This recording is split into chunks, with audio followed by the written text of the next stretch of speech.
first door has opened, and behind it are writings that once shook the faith of mankind. It was never only one forbidden book. It was a hidden chorus of voices pushed outside the accepted story. The Book of Enoch spoke of watchers, fallen beings, and knowledge mankind was never meant to touch. It turned the heavens into a question and made the sky feel dangerously close to man. Another text carried a name history had already condemned: Judas.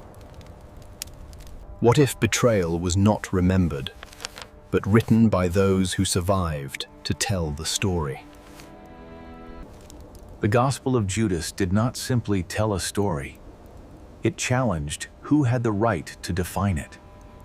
When faith became a structure, some writings were kept within its walls, and others were set outside. Some voices did not survive in temples. They survived because someone buried them in the desert. Inside that buried jar was not treasure, but a library of forbidden thought. These texts whispered that the deepest truth might not be found above, but within. They were not read like public law, but like a secret search for what the soul could know.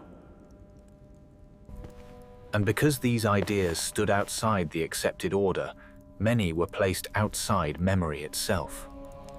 In other deserts, other voices waited, sealed inside jars, hidden within caves. When the scrolls opened, they did not shout. They whispered across centuries.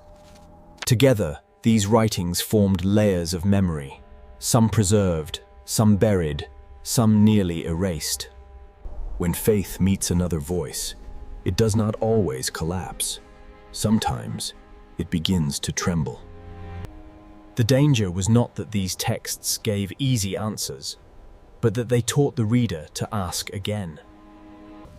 And so, some writings were sealed again, not destroyed, but kept where few could reach them.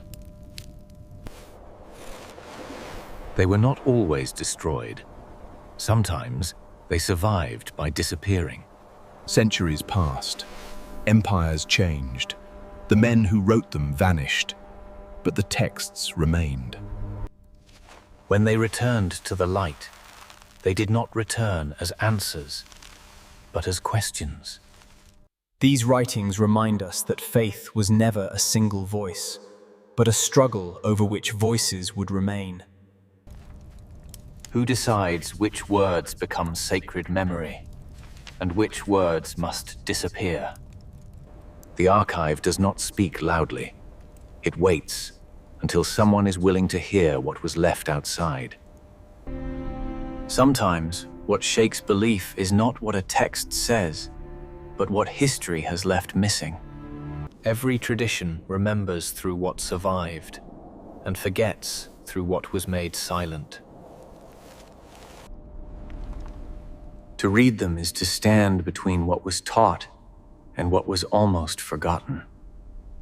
And behind these texts, another door waits, because faith was not the only thing history tried to control. But beyond forbidden faith, there were other kinds of knowledge that frightened the world. Yet this chapter belongs to faith, and to the voices it tried to leave behind. These texts did not simply destroy faith. They forced faith to look at the shadows beside it. A faith that survives questions does not become smaller, it becomes harder to control.